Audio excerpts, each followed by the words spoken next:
Yo guys, what is up? It's Curry here, and 2K21 Next Gen is finally here. So, we had to make the glitchiest build in the game.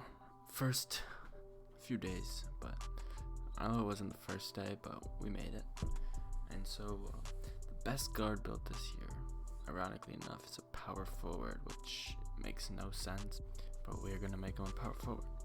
I think they gave the power forward the cover star treatments and sounds on the cover, so they gave the power forward the best badges in the game. So what you want to do is make him 6'7", which will give him enough ball handle, actually just speed boost off rip because it combines with your speed and speed of the ball, and 7'2" with minimum weight. This gives you the best chance of stealing passing lanes with low steal, because for some reason wingspan matters more than your actual steal rating in this game, and you can still speed boost. So what you want to do is follow these exact steps to make this build. So you want to max your driving layup, max your driving dunk, and you want to put your standing dunk just enough up to get 50 standing dunk, and then you're gonna. So for post control, you actually want to put it up so that you can get 17 finishing badges, which means you gotta max it, which is kind of weird, but yeah, post control matters more than almost any other stat on the power forward position, so we're gonna max it.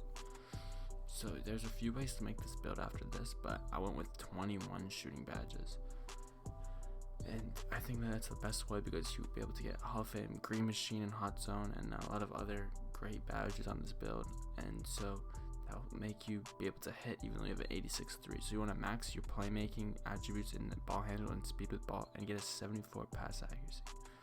That will give you 21 badges, and you'll get every single badge at least gold. And then for defense, although you don't get max interior defense or a steal, you're gonna have the perimeter defense, the block, and the rebounding. So you don't need interior defense or steal rating this year. Well, you need interior defense if you're a big man. If you're a guard, you do not need interior defense. It does not prevent blow-bys or anything, and either way, I think everyone is getting dunked on this year, which makes no sense, but that gives you 17 badges in your finishing, 21 in your shooting, 21 in your playmaking, and 22 defensive badges, which include Hall of Fame clamps and gold intimidator.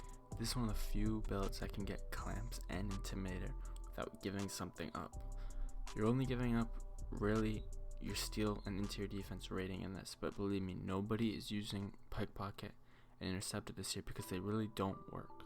Interior defense matters if you're a big man, but since you're a guard, you do not need these attributes. You'd benefit much more off of the increased badge amount, because badges really every year matter more than attributes. If you guys remember 2K17, glass cleaners were hitting threes like there was no tomorrow just because they had bronze shooting badges, just bronze.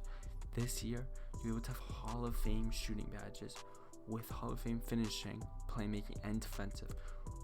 This means that you're literally a demigod. It's literally a demigod. So for takeover, you will want to go finishing moves as primary. I made the mistake of going clamps for my the extreme clamps takeover for my initial takeover, but I really regret it because finishing moves is really the best one, and use that with spot up position as your second takeover, and you become a literally demigod. You make every three when you have takeover as long as you're catching and shooting, and you'll make every contact dunk if you pick finishing moves. So for the badges, you're going to want to use Heat Seeker Hall of Fame, definitely. Heat Seeker Hall of Fame is so good because if you even make a layup, it doesn't have to be a dunk, you'll get 1/2 of your takeover meter filled for absolutely no reason. So the next one that you want to use is of course Hall of Fame Posterizer, because who doesn't want to get contact dunks in this game? I feel like everybody's getting contact dunks in this game, and you need that badge. Next, you kind of want to use Bronze Lob City just to get the extra insurance on those lobs that are thrown to you, because your guy will unlock the Hall of Fame or the elite contact dunks, and also the elite alley-oop dunks. So if you are catching all of those lobs at a high rate, you'll be unstoppable.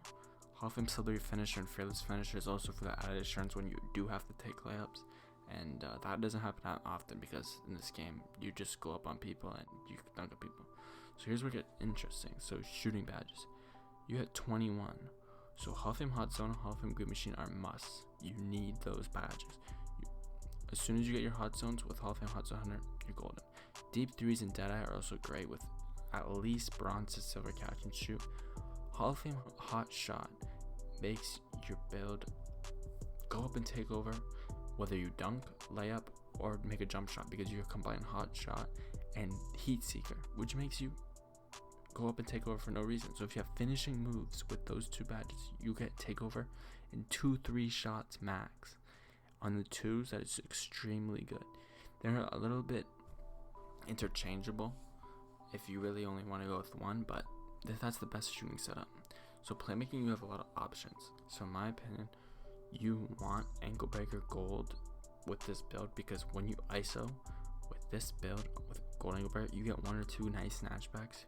The person on the ground, green, or just drive right past them. But gold dimer, Hall of Fame handles for days, Hall of Fame quick for 7, Hall of Fame unpluckable, I think are the most necessary on this build, and you can kind of fiddle with the last few badges. Floor general is good, bullet pass is really good, bailout, at least bronze is what I like to use.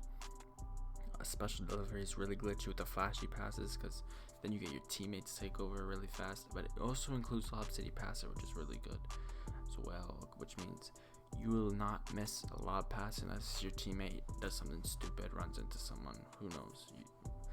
But bullet passer is also a really good badge. It makes you throw dots. You can throw from half court, like without the lob animations, which is really good. So the next category is defense. So defense is one where you gotta kind of make up your mind on whether you want to run guard or center. So sometimes I run center on the twos, but kind of play guard in game, which is kind of glitchy because you get a guard the big, which is not that hard in this game, but you could also isolate the big if you're running ISO on the twos. So what I would recommend playing first is Clamps Hall of Fame with Gold Intimidator. You need those no matter what you're playing, because that's the max for those types of builds. So Rebound Chaser and Rim Protector are really good this year, and Rim Protector is like kind of necessary, but at the same time not. Same with Chase Time, because of how bad the contact dunks are in this game. Everyone's getting dunked on. So realistically, if you're guarding guards, you want ankle braces on Hall of Fame. That badge makes these ankle breakers non-existent against you. Pick Dodger is also really good if you're running guard, because you can avoid the big bodies if you are getting screened heavy. Toss Defender is pretty good, but it's not really necessary, especially if you play twos. More for Pro-Am or Rec. It's where it's really exceeds. But as you can see, 17 finishing, 21 shooting, 21 playmaking, and 22 defensive badges. This build is absolutely glitchy.